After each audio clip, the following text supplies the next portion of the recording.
आपे को कथा उयहर भावना दिसम रिया कथा उयहर भावना और जतो को मन जय लगिते जहां दो लड़ाई लेन ताबन और उनी ऑल चढ़ाव दुका उनी मारांग रे इन डबो एवं जोहाराय करा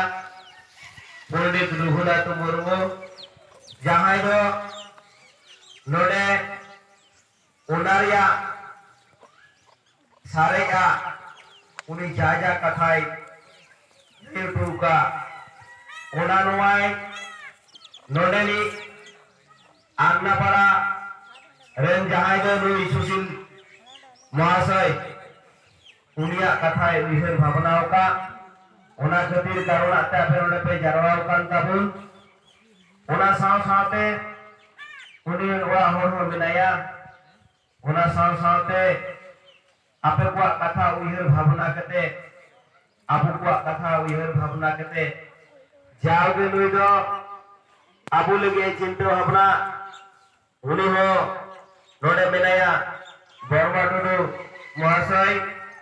अभी व्यस्तता लगी तहना और एन रहोय सेटेर कान ताबुना मेनखान इन जोड़ा साथे सुशील महाशय जेटाय रोड़ा बुन लया बुन गानबरा बुन नुई दो आबुरेन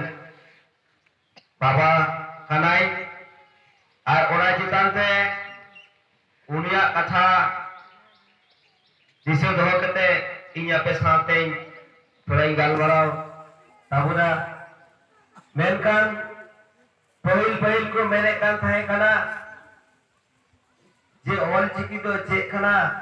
रादाम सम रफादा से उकारम दोहया मेनते बाकु बड़ाई दाया कान थाहे कना और सरीगी नोआ आबुआ गोगो अड़ांग जहां दो तिहिने ओलुटू का तिहिन आज बनुया मेनखान उनी दो गोटा दिसम को युमी कना भारत बारहे को युमी कना शुद्ध नुआ भारत दिसम मत दो बांगा आज उनिया तिहिया दिन दो गोटा को मना बंगो बता दी कना मेनखान उनी दो अडी मरंग जय एम दो का और ओना खातिर कारण आते जहां ओल चिकी खन